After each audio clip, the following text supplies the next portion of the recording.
का पति थे। अरे इतना तेज ठंडा लगत तो देखत हवा। अरे कितना ठंडा लगत हो। अरे तुम्हें का पता, हमार बात सुना। सुनाओ सुनाओ सुनाओ। सैया लवन रजैया जड़ैया नहीं जाए, सैया लवन रजैया जड़ैया नहीं जाए,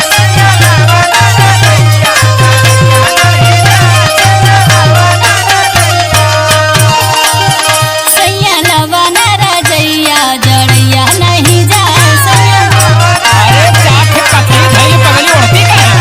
अरे कथा सुना कर जाई हो।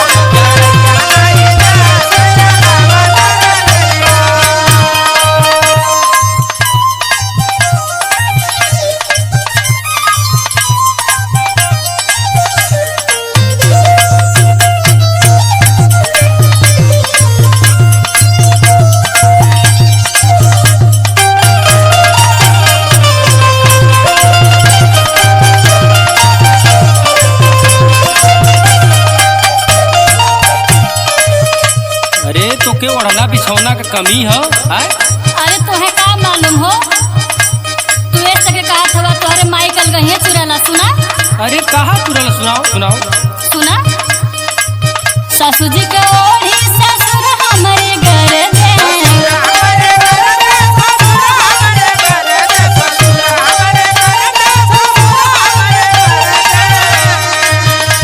अरे कचाराई के जब कहा है न तो कबो कचरबो करेली। अरे काहे न कचाई लहो। सुना।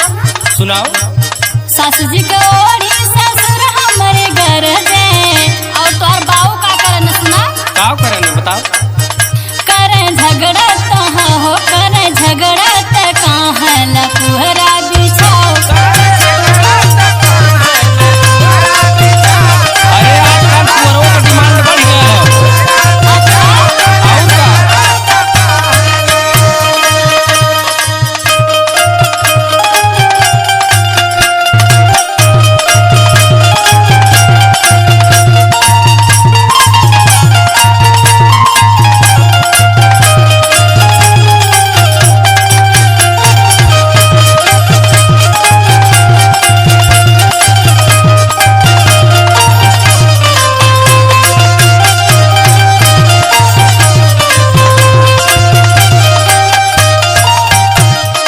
अरे वो सब गलत ना कहने रे पगली। अरे गलत ना कहा न। सुना। अगर एक जने कहा तो एक जने पूरा परिवार है कोट गल बा। सुना। सुनाओ सुनाओ। जेठनी के ओढ़ी ते जेठा हमारे घर दे, भैया के तो ओढ़ले कौन जरूरत है? अरे हम दीदी वाला ओढ़ी ना। जेठनी के ओढ़ी ते जेठा हमारे घर दे, और सुना का करन है। सुनाओ। कर झगड़ा तहाँ हो, कर झगड़ा त कहाँ ले कमरा मंगा।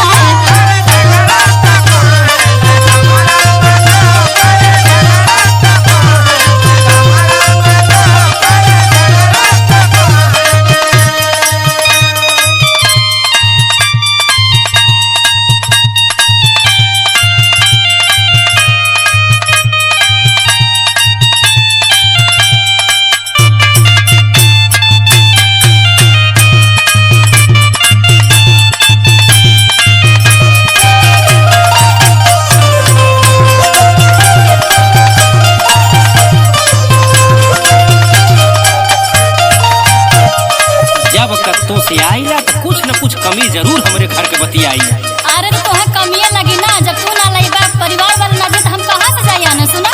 सुनाओ। देवर जी के ओढ़ी देवन हमारे घर दे,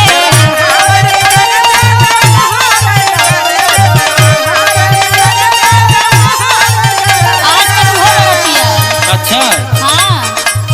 देवर जी के ओढ़ी देवन हमारे घर दे, वो झगड़ा कराऊ। सुना।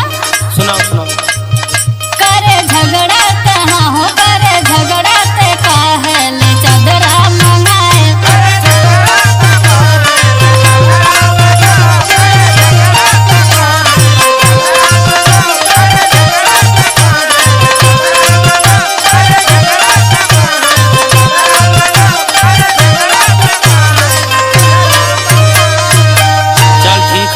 चाट रजाई का ऑर्डर दे के वो थे। नहीं तो अब्बे बस ही जा लेके आवा। हेलो एवरीवन, वेलकम टू माय यूट्यूब चैनल। आप सभी को हमारे यूट्यूब चैनल में स्वागत है। तो गाइज, ये हैं शिवानी राव। क्या नाम है? शिवानी राव। हाँ। ये हैं शिवानी राव जो कि हमारे साथ में काम करती हैं और इनका एक चैनल है शिवानी राव ऑफिशियल नाम से। तो भाई लोग जाकर ज़्यादा से ज़्यादा इस शिवानी राव को सपोर्ट करें एंड सब्सक्राइब करना ना भूलें। और मिलते हैं नेक्स्ट वीडियो की तरफ। आज के लिए bye bye, love you, thank you so मच।